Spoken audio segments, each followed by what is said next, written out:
Pater Pater Goris, Gregoris Phobia atau Gofox. Gofox, Goris, Goblox. Ada Goblox lagi? Ada juga. Di Lelero dulu. Dulu di novisiatku itu ada satu pemasok kita, karyawati kita, itu namanya Mama Ince. Mama Ince. Karena dia tidak bisa mengejak kata Gofox, nama Gofox. Jadi panggilan yang paling mudah untuk dia adalah Goblox. Gitu. Tapi masuk Lidah Lero tahun 2004 saya tidak pernah dengar Ya, panggilan itu. itu hanya khusus kalangan teman-teman yang dari novisiatku yang tahu. Oh iya. Pater Goris adalah teman kelas saya waktu di Seminari Tinggi Santo Paulus Lidah Lero, ditabiskan sama-sama. Mereka tabis di Atambua, Saya tabis di Kupang. Oke. Kami dari Flores ditabiskan di Lidah Lero. Dan sekarang ini lagi cuti. Cuti dari mana ini? Ya. Ini misionaris Indonesia berkarya di Amazon. Ya. Sudah berapa lama di sana, Pater Goris? Kurang lebih, ini kali pertama kita bertemu ya, setelah kurang lebih 9 tahun. Setelah kita ditabiskan, kita masih bertemu untuk kursus orientasi misi. Lalu sejak 2012. Lalu tahun 2012 saya berangkat ke tempat tugas saya, yaitu di hutan Amazon, Regio Amazon. Hutan ya, hutan. Ya, hutan. Hutan bagaimana di sana? Hutan kurang lebih seperti ini. Seperti pohon beringin ini. Seperti pohon beringin ini, pohonnya begitu besar dan padat. Tapi sekarang dengan kemajuan zaman, hutan-hutan mulai dibabat untuk dijadikan sebagai areal pertanian, peternakan, perkebunan, itulah.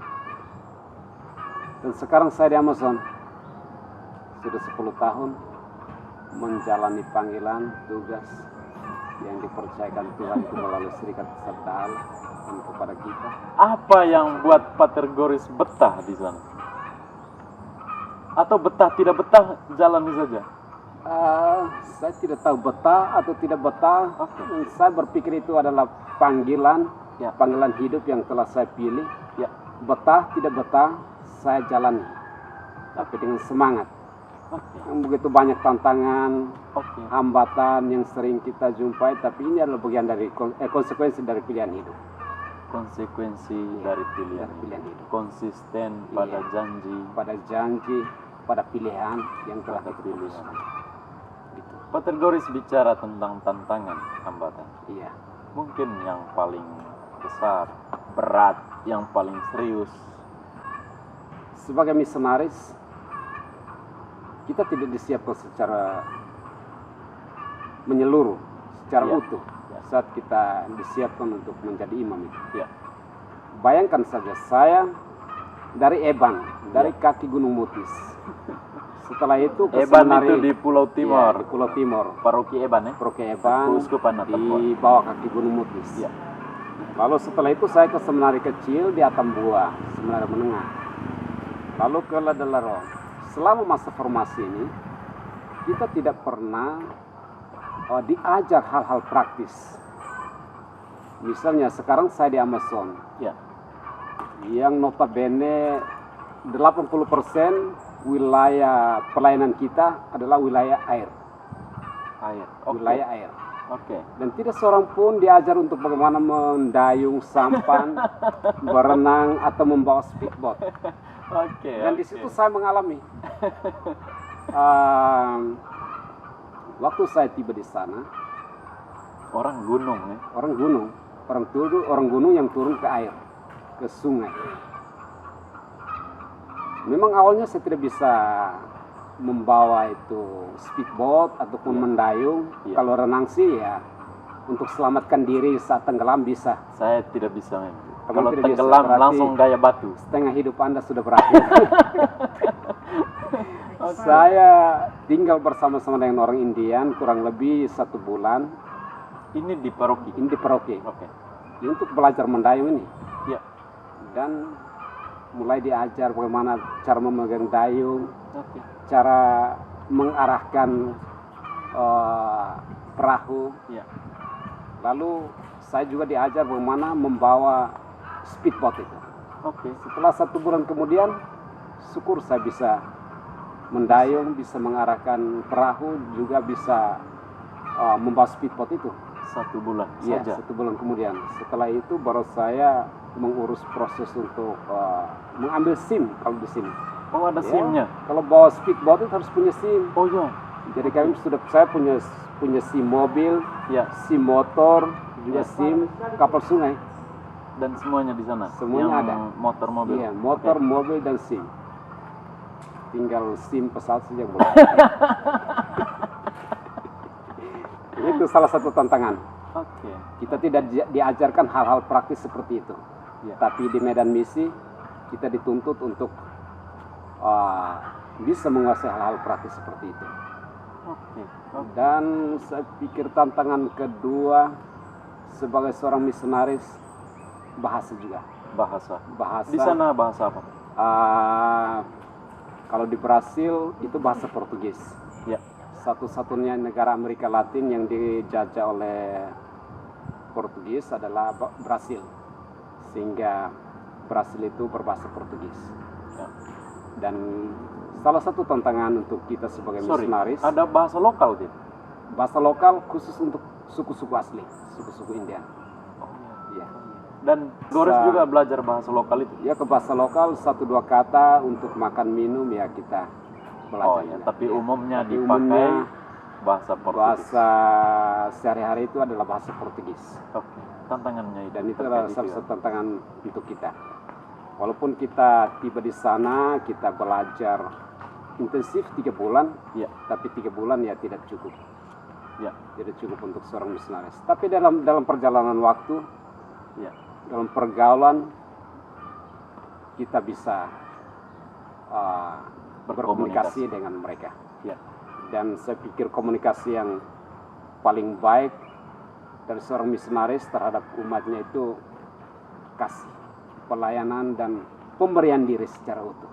Oh iya. Kalau kita beri diri secara utuh, mencintai tugas kita, maka semua akan dimengerti. Walaupun Dan kita Tuhan tidak- akan iya, mengurus Tuhan kita akan juga. mengurusnya juga. Iya, menyertai. Itulah. Di Amazon sudah berapa tempat Pater Goris berkarya? Kurang lebih sudah 2 tempat.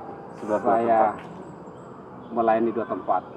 Sejak tahun 2012 setelah kursus bahasa Portugis sampai dengan akhir 2015 saya bertugas di salah satu paroki namanya Paroki Santo Yosef Pekerja, atau yang dalam bahasa Portugisnya Parokia São José Operário. Saya tidak mau ulang. Terima kasih.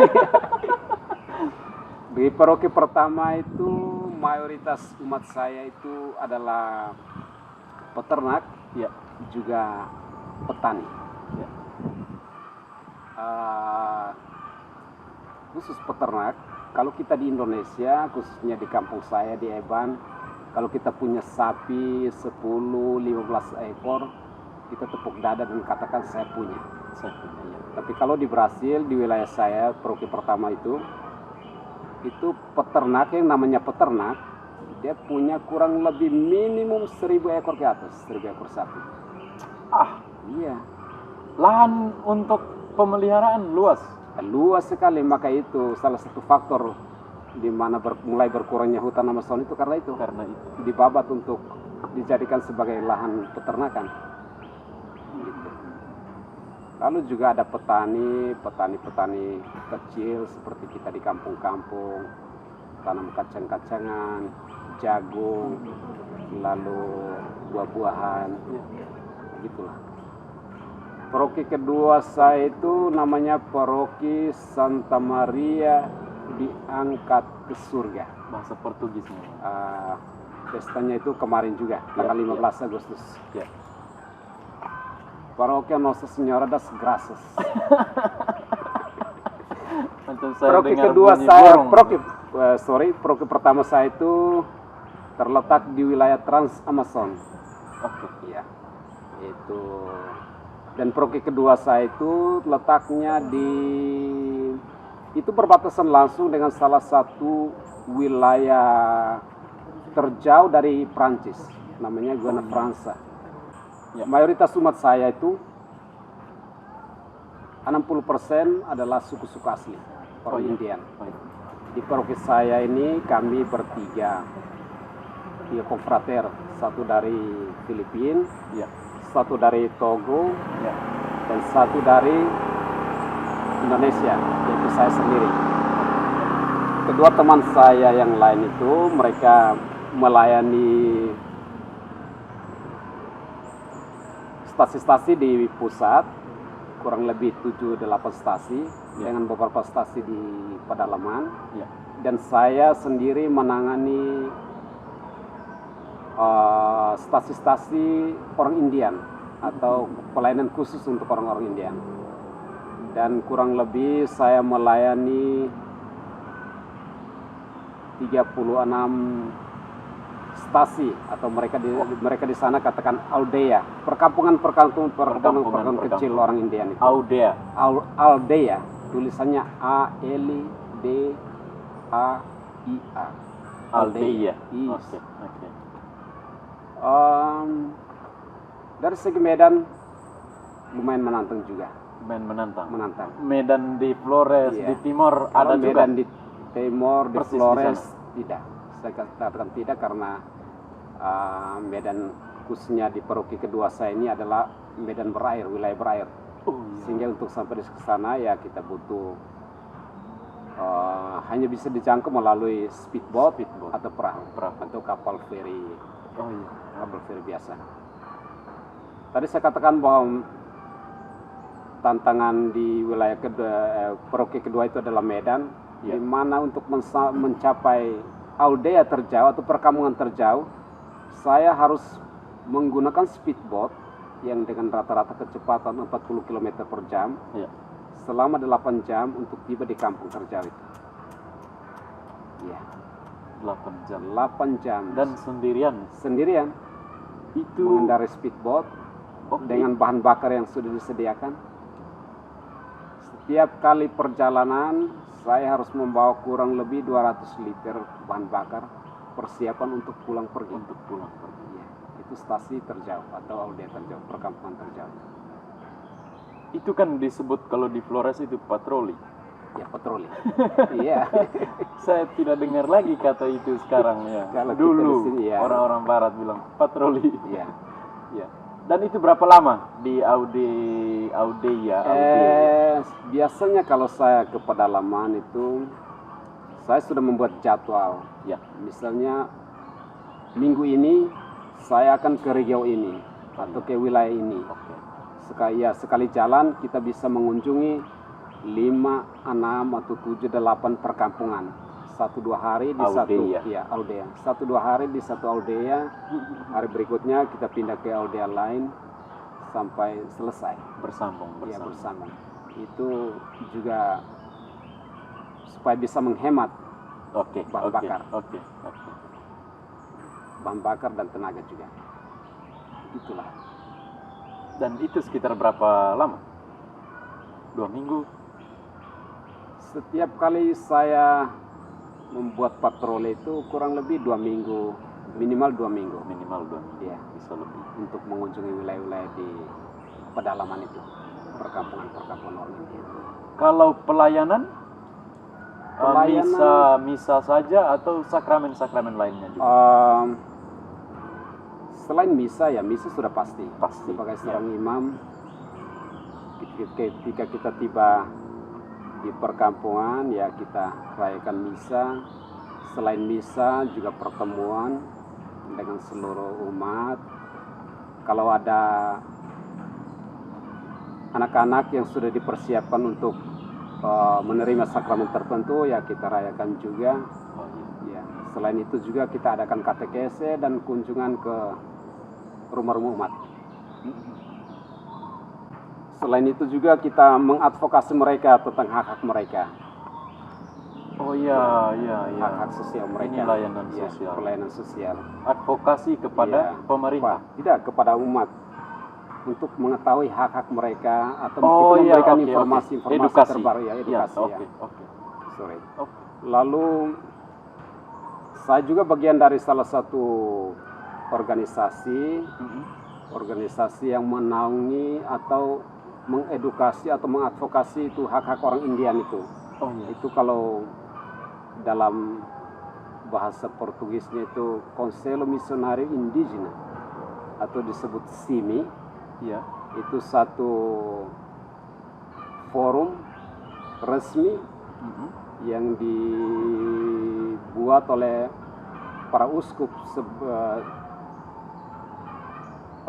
Brasil Iya.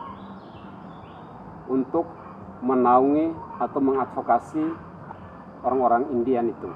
Oke. Karena di sana yang secara politik orang-orang Indian hak-haknya masih ditindas.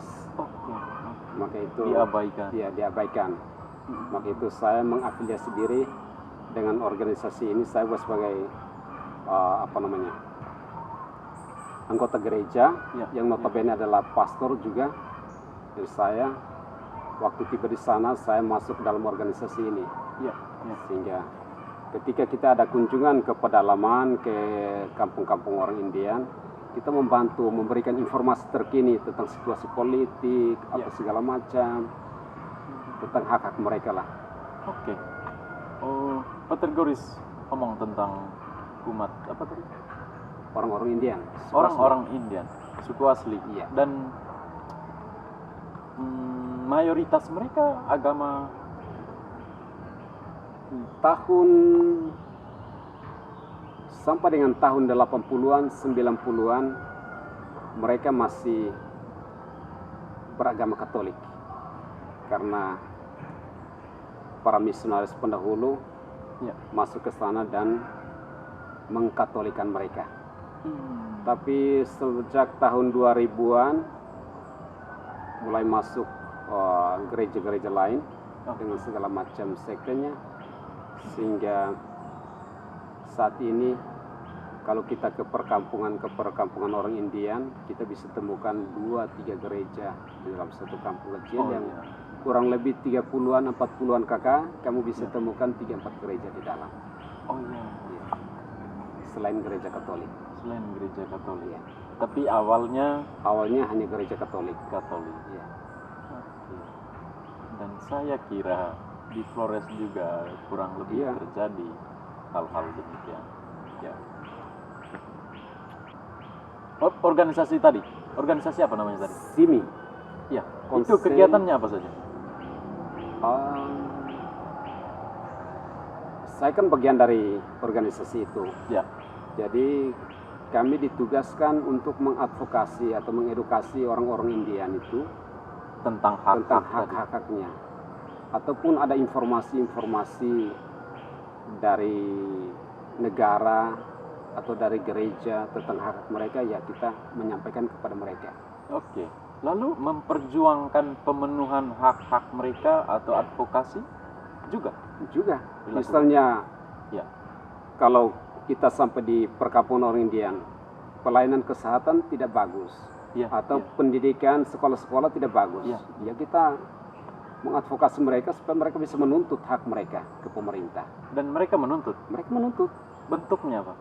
Ya protes, ada yang buat demo, ada yang diutus ke kementerian terkait atau ke kepala dinas terkait untuk hak mereka. Ya. Dan syukur hari ini mereka sudah bisa sendiri memperjuangkan hak mereka, karena mereka sudah tahu apa yang menjadi hak mereka. Dan mereka sendiri juga sudah punya organisasinya. Oh iya. Dan itu disebut pemberdayaan. Iya. Kita berdayakan orang, berdayakan mereka supaya bisa mereka memperjuangkannya sendiri. Memang awalnya sebelum ada organisasi mereka, ya kita bantu mereka. Oke, betul. Mengorganisir mereka, lalu mereka sendiri membuat organisasi mereka secara legal, dikenal pemerintah, secara hukum. Dan sekarang mereka sendiri berjuang. Perjuangan mereka. Kita sekarang perjuangannya memberikan semangat saja, atau hal-hal informasi-informasi lebih yang kita punya, kita bisa sampaikan kepada mereka. Ya. Pater Goris singgung sekolah atau pelayanan pemerintah bidang kesehatan atau pemenuhan hak warga soal kesehatan dan pendidikan. Seperti apa kondisi pendidikan? Ya kita omong tentang orang Indian itu.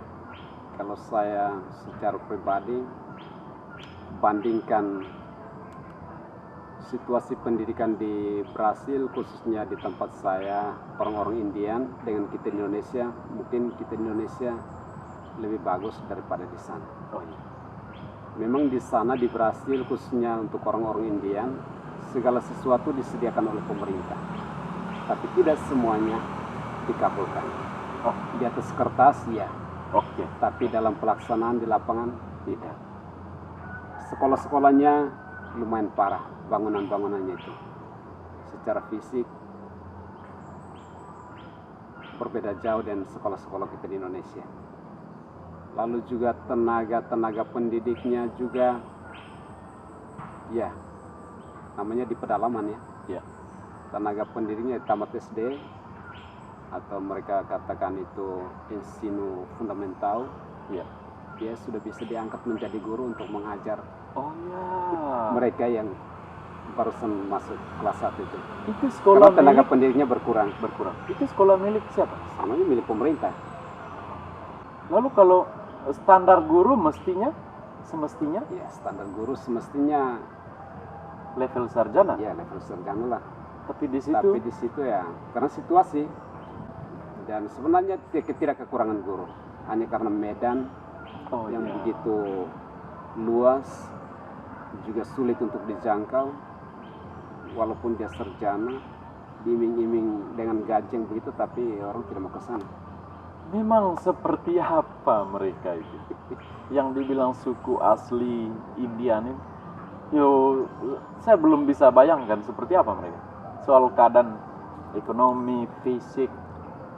Kalau secara fisik, suku-suku asli orang Brasil itu seperti kita. Oke.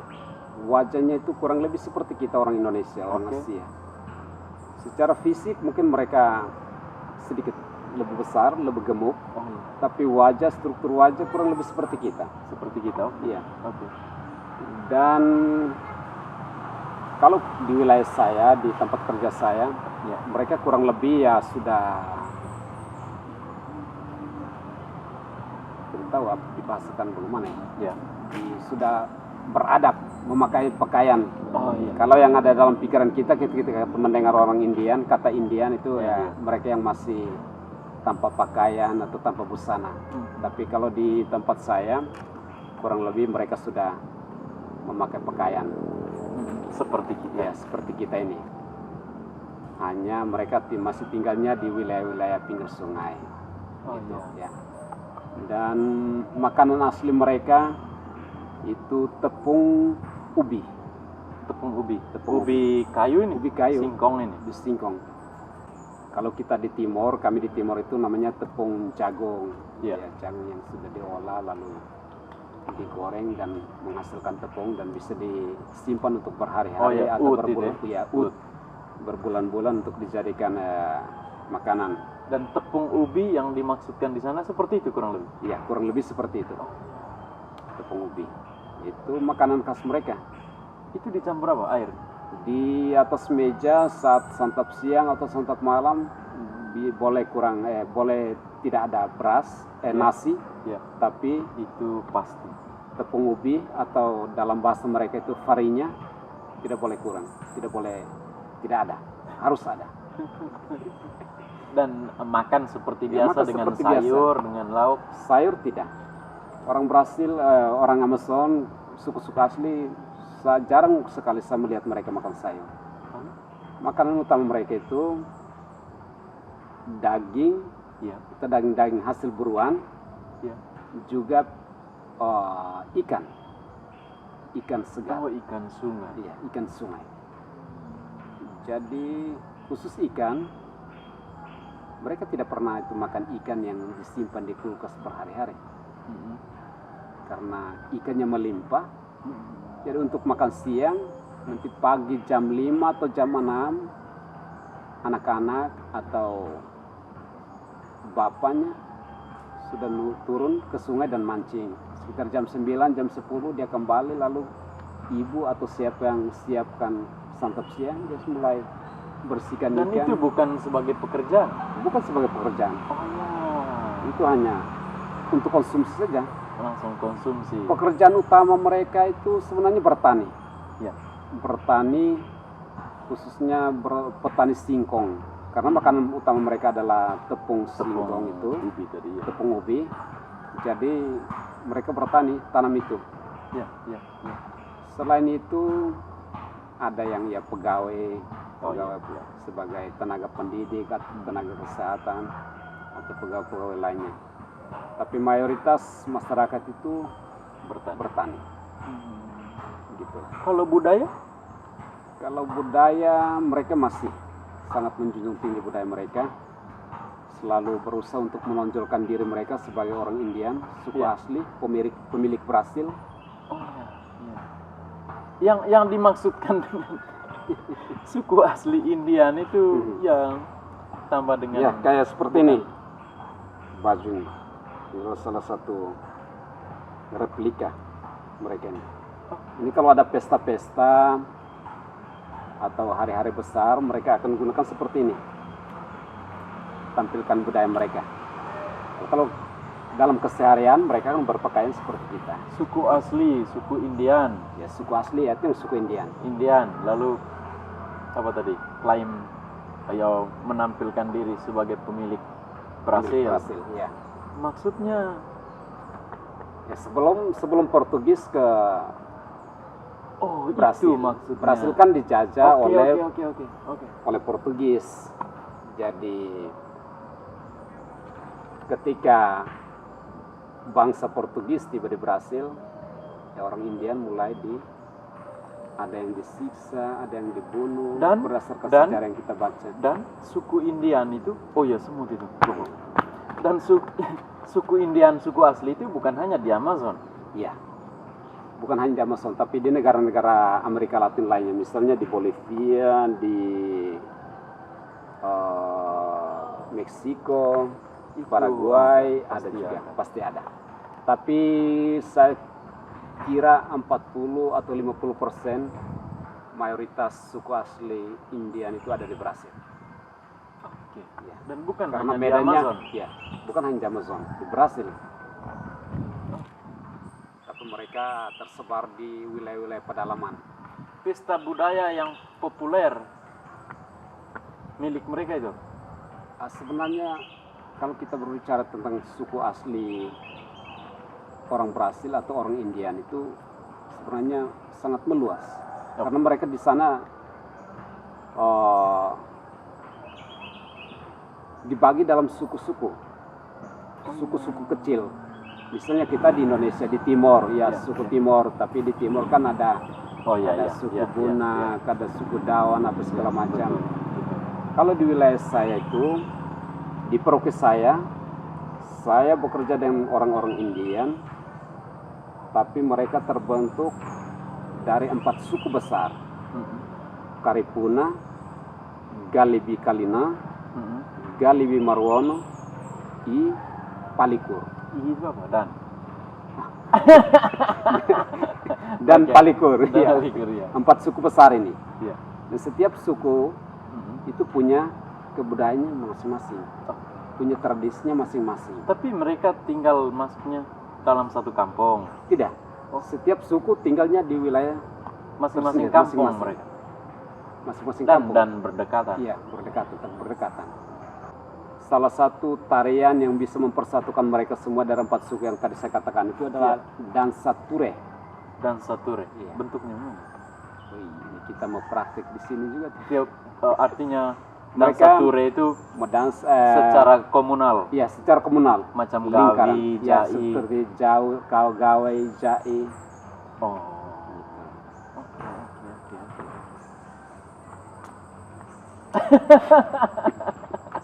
Bukan ya. Apa yang membuat lebih lah, yang membuat Pater Goris bertahan? Ya, sudah 10 tahun berjalan dalam panggilan ini.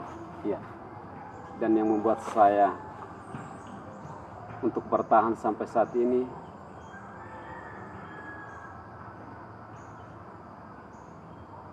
Saya berpikir itu adalah panggilan saya. Saya tidak mungkin berpaling. Walaupun begitu banyak tantangan, kesulitan, atau hambatan yang seringkali saya jumpai, tapi cinta akan panggilan. Hadapi semua. Hadapi. Mati hidup, putih terang, kita tabrak saja. Adakah pernah mengalami, bisa ditanda kutip kategoris teman, kesepian? Oh, Kesepian kurang lebih mungkin fokusnya ada perasaan jauh sekali saya dari teman-teman, jauh sekali saya dari keluarga dan yang lain.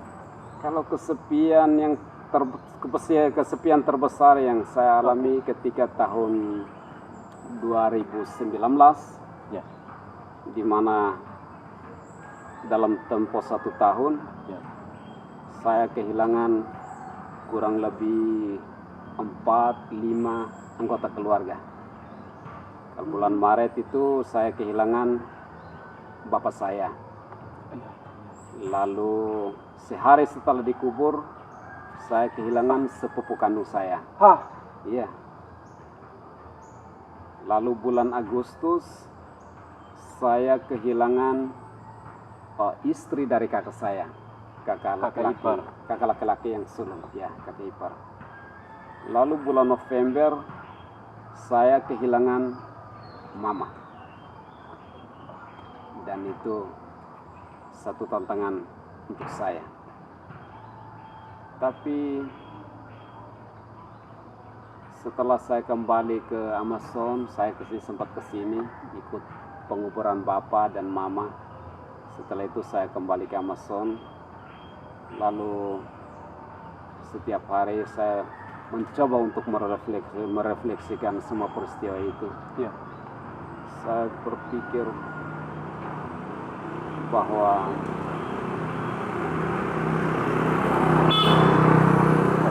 ini adalah bagian dari konsekuensi dari panggilan hidup kita. Walaupun kita sangat mencintai mereka, kita sangat dekat dengan mereka, tapi pilihan hidup kita ya mau tidak mau harus dijalani. Kita tidak mungkin bergantung terus dengan mereka, ya, atau kita tidak mungkin bersama-sama dengan mereka sepanjang hidup kita. Mati atau hidup itu soal waktu saja. Tuhan sudah atur kita punya jalan hidup masing-masing. Hari ini mereka duluan, mungkin besok atau lusa atau sebentar kita. Sehingga setelah mengalami peristiwa kematian secara berturut itu, saya berpikir juga bahwa untuk mati ini saya tidak takut lagi. Saya selalu katakan, Tuhan, saya siap setiap saat. Mau ambil saya saat ini juga, saya bilang terima kasih. Atau masih mau diberi kesempatan juga, saya bilang terima kasih. dan itu bukan hanya sepi, tapi sedih sekali. Sedih. Sepi dan sedih juga. Bukan hanya dekat-dekat saja, jauh sekali. Pernah merasa berat untuk kembali? Untuk kembali ke Indonesia saya belum terlintas dalam pikiran saya. Bukan.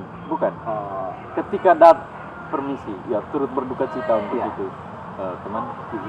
Ketika bapak meninggal, kamu datang, Ya. atau Mama, mama pergi selamanya, kamu datang.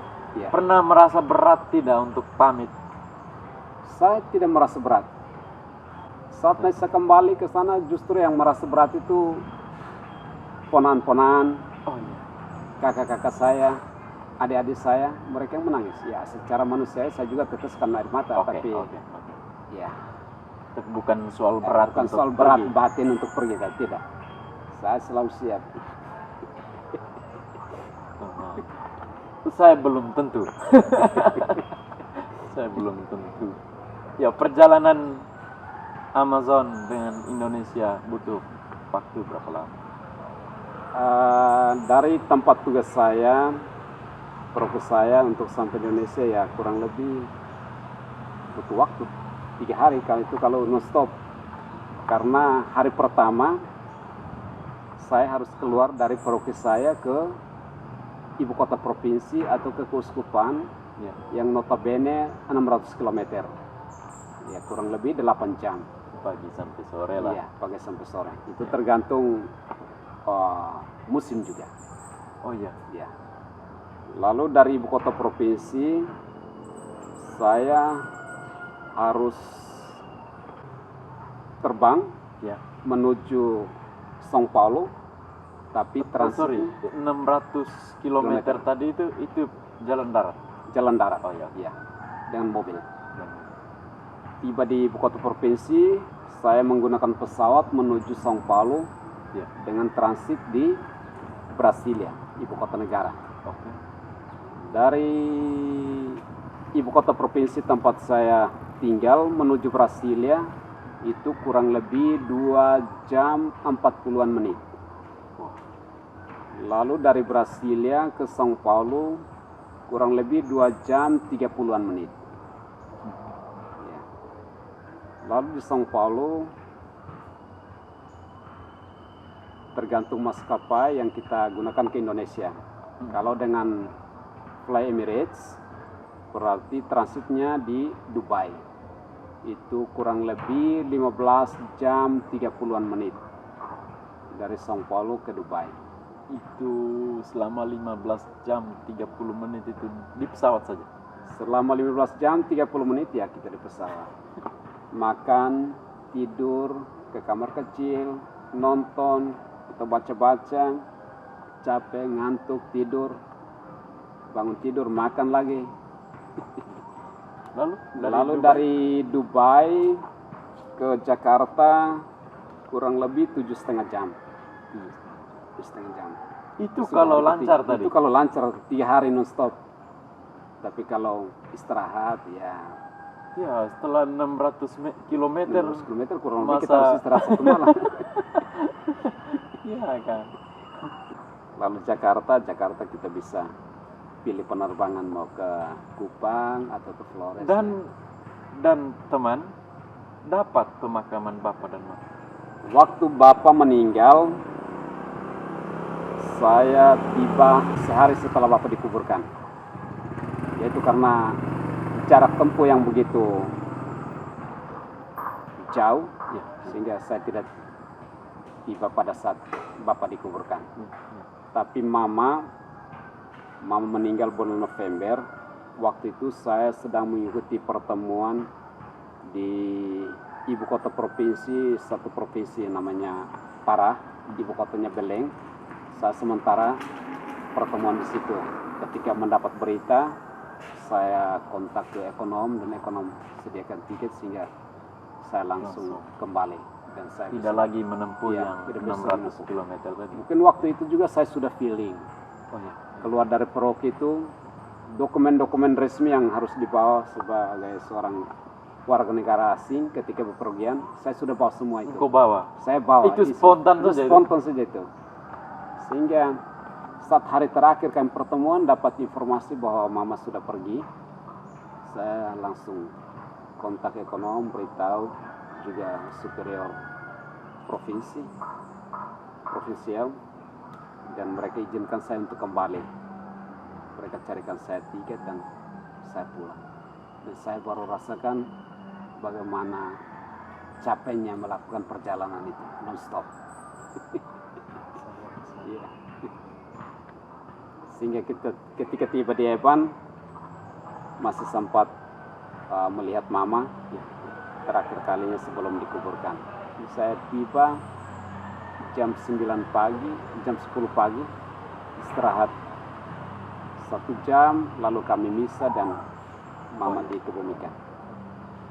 Begitulah. Saya kira kesepian seorang misionaris yang paling besar mungkin terletak di situ dibandingkan dengan pengalaman ya, makanya setelah peristiwa kehilangan kedua orang tua dan keluarga inti lainnya, sering saya katakan ke konfrater yang lain, saya bilang, teman, kalau masih punya bapak atau masih punya mama, kamu masih punya satu kesempatan untuk meneteskan air mata.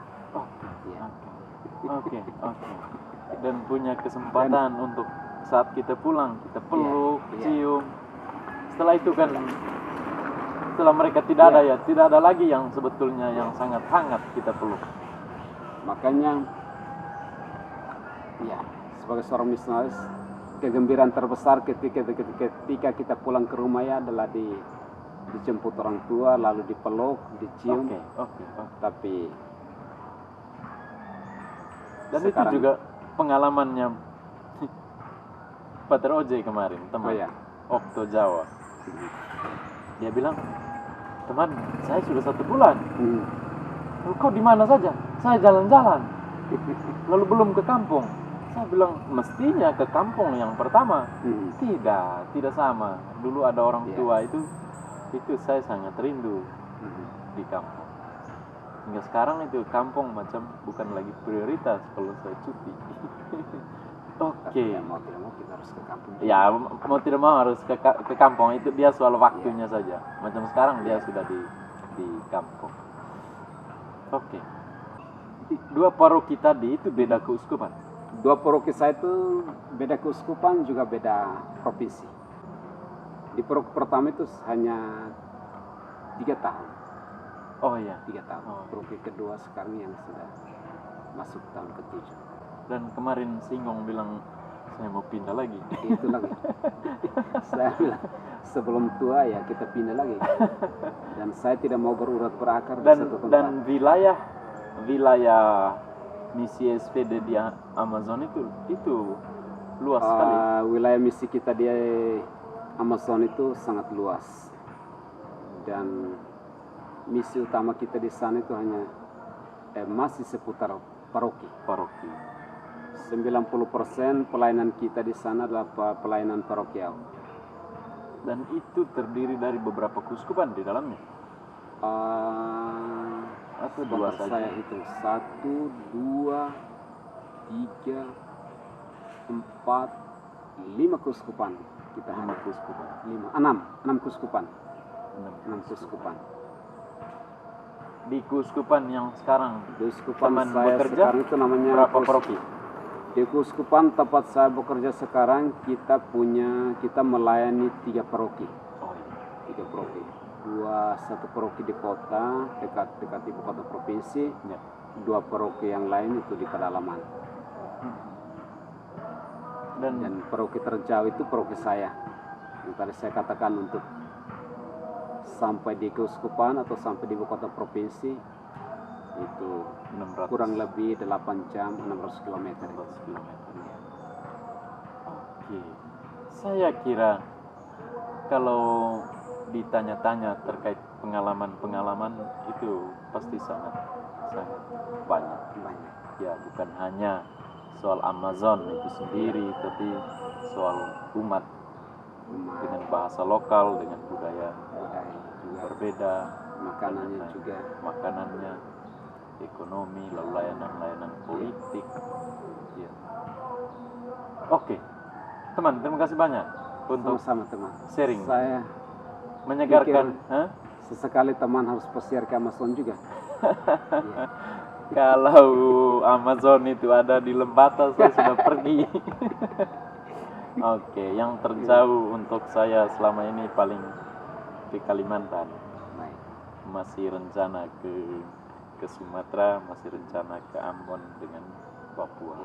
Tapi mesti cek baik-baik dulu soal apa inti ke sana. Ya, sampai di Kalimantan saya pernah bukan hanya pasca, tetapi kita menemukan sekian banyak umat atau warga yang menderita gangguan jiwa, yang sepi layanan politik kesehatan.